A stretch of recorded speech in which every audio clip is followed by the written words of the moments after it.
Buenas noches a todos. Muchas gracias por estar aquí presente y bueno, a la Fundación Hispano-Cubana por haberme permitido esta oportunidad. Yo no sé si es fácil o difícil representar al exilio cubano joven. Lo que sí sé es que es una gran honra estar al lado de todos ellos y frente a todos vosotros, porque para mí exiliado es una categoría más superior que estatus legal. Es ese compromiso, esa vocación de estar comprometido y militar, continuar militando, aún viviendo fuera de Cuba, pues la causa por la libertad y contra el castrocomunismo, sobre todo eso. Para mí, durante estos 14 años he visto muchas cosas. En mi generación, que somos la generación, digamos, maldita, entre comillas, porque somos los más, quizás más permeados por la educación castrista, no arrastramos esa honra y esa, quizás lo que le caracterizaron a todos ellos y a todos vosotros, la gran mayoría aquí presente, pues esa honradez pura y sincera del cubano que vivió en otra época. La mía, pues está construida sobre teatro, hipocresía y bueno, millones de retazos que nos hacen mucho más imperfectos que cualquier otro ser humano en el exilio. Por supuesto, a mí en estos 14 años han llegado a mirarme incluso cuando decía que voy a la fundación, pues con odio, recelo, asco, distanciamiento, todo una nebulosa de temor por relacionarse con personas que pisasen esta casa, solo por el miedo de perder su permiso para viajar a Cuba. Esas personas que están aquí viviendo de vacaciones, son residentes en el exterior, no son exiliados. El exiliado, además de ser la persona que tuvo que abandonar su tierra por razones políticas, dice la Real Academia Española, generalmente políticas, yo quiero apuntar que en el caso cubano siempre son políticas, nunca económicas, pues salimos por razones políticas todos. Es incierto que por razones económicas, porque la economía la rige una dictadura castrista y cuando tienes que irte por eso, pues también está ya tocándote la parte política, y es política, condiciones políticas, netamente políticas. Y bueno, pues yo quería pues recordar a toda una serie de amistades que conocimos aquí en estos 14 años. No voy a mencionar de los que recuerde porque son una lista innumerable, pero para mí fueron gente muy entrañable, tales como Leopoldo Cifuentes, pues los hermanos Fausto y Ofelita Menocal, Antonio Peláez, Roberto Fandiño, Julio San Francisco, María Comella, que ya se mencionó aquí, y tantos otros. La lista sería tan interminable que nos enseñaron muchísimas cosas y nos dieron su ejemplo valioso que, bueno, que sería muy digno de mencionar esta noche aquí. Yo quería leeros un artículo que yo escribí 4 años antes de salir de Cuba, en el año 1994, cuando aún ni soñaba con la posibilidad de poder salir como tuve que salir. Y bueno, pues quería compartirlo esta noche con ustedes. Se titula El duro y tentador camino del exilio. No son ellos los que por plenos deseos han querido rehacer ese trayecto en sentido inverso. A la llegada solo esperan tumbas de mármoles rajadas por el descuido y el tiempo. Nadie escapa impunemente de la muerte.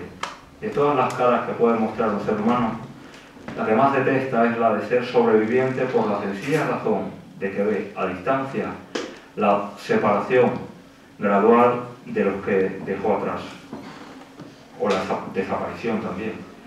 Quizás la misión más interna de todo sobreviviente sea evitar toda concepción para consigo mismo, los demás y el país nativo. Ninguna vida de exiliado es común, y si alguna vez se quiere conocer sus historias, el resultado serán varias horas de relatos trágicos, ásperos y conmovedores. Una voz exiliada siempre será una voz distante, dolida e impotente.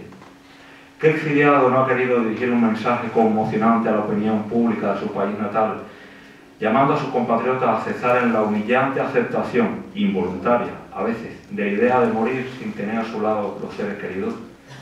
¿Quiénes, por la incomprensión obstinada, no han podido acompañarlos en esta triste etapa de sus vidas? Acostumbrarse poco a poco a esa realidad, lógica perversa, lo más irracional, incongruente e inhumano creíble, locura mordaz, solo eso. Cualquier exiliado, al reencontrarse de repente con su país, aún escamoteado por la tiranía, explotaría de indignación ante el rostro que hoy muestra Cuba.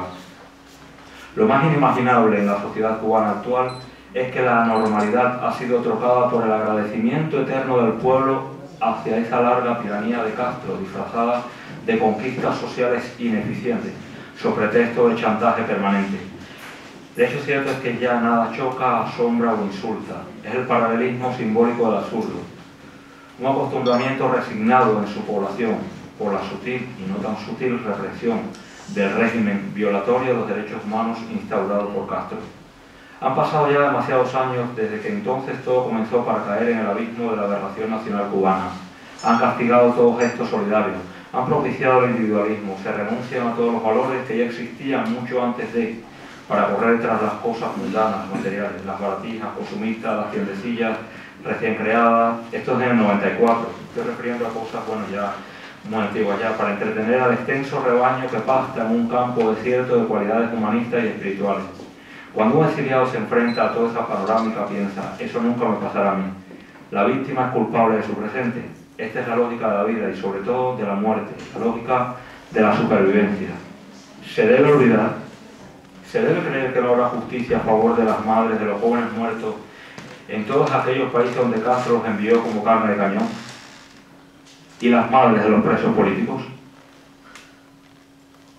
y las esposas. Este es el precio de toda transición, solo que esta es la específica para el comunismo. No estamos al borde del abismo, es el abismo mismo sobre el que nos hallamos. ¿Cómo aceptar entonces el olvido? ¿Cómo aceptarlo? Sucede que si todos juntos no recordamos, jamás viviremos plenamente en justicia, porque vida es combinaciones de tristeza y alegría. Si no recordamos la pesadilla que comenzó en 1959, se repetirá y entonces estaremos condenados a repetirnos nosotros también. El recuerdo es la subversión y la rebeldía contra el pasado, puesto que peleamos contra la poderosa máquina del olvido. El tirano Castro, como todo político degenerado, es un buen publicista, siempre se hace tomar fotos, desea que toda clase de gente vea su imagen física para ocultar varios centenares de fusilados, presos políticos, asesinados o millones de exiliados y inmigrantes a consecuencia de su estado de facto. Es sumamente complicado describir un regreso. Hay tantos regresos como regresados.